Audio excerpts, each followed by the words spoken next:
केना मनतय होली गे तोरा बिन छौरी गे चौहर के चल जाई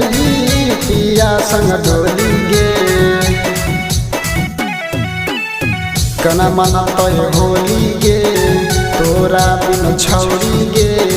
चौहर के चल जाई पिया संग डोली गे भेलै गे कौन कसुर भेली तो हमसे दूरी कहना बीतेबै पूरा फागुन गे मर जइबो तोरा याद में जानू सुन गे अपना सोया घर रंग भी तू बैल लगे मर जइबो तोरा याद में जानू सुन गे अपना सोया घर रंग भी तू बैल लगे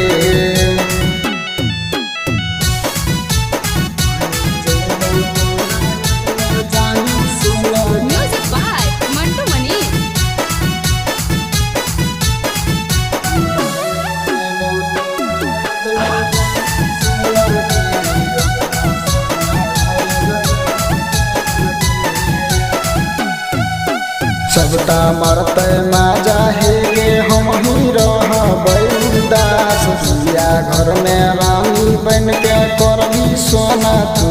राज सबटा मरते माजा हे गे हम ही रहबै उदास सिया घर में रानी बन के करबी सोना तू राज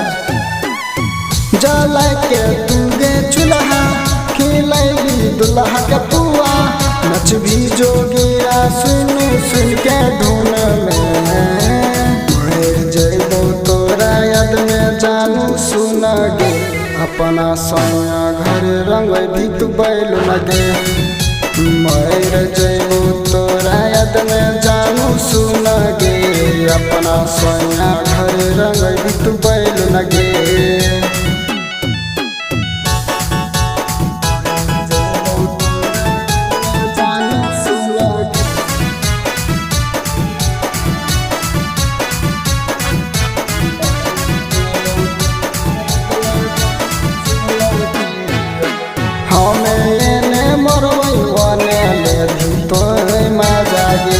भैर फागुन लाके सुतभी सोयक अपना पागे हमें एने मरबै ओने ले भीतर माजागे भैर फागुन लाके सुतभी सोयक अपना पागे तोड़ के तू जाइ छी डोर सैया के अपना घर सैया के चढ़ा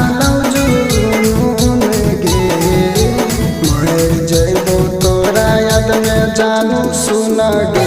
अपना सोया घर रंग भी तू बैल लगे मर जइबो तोरा याद में जानू सुन गे अपना सोया घर रंग भी तू बैल लगे।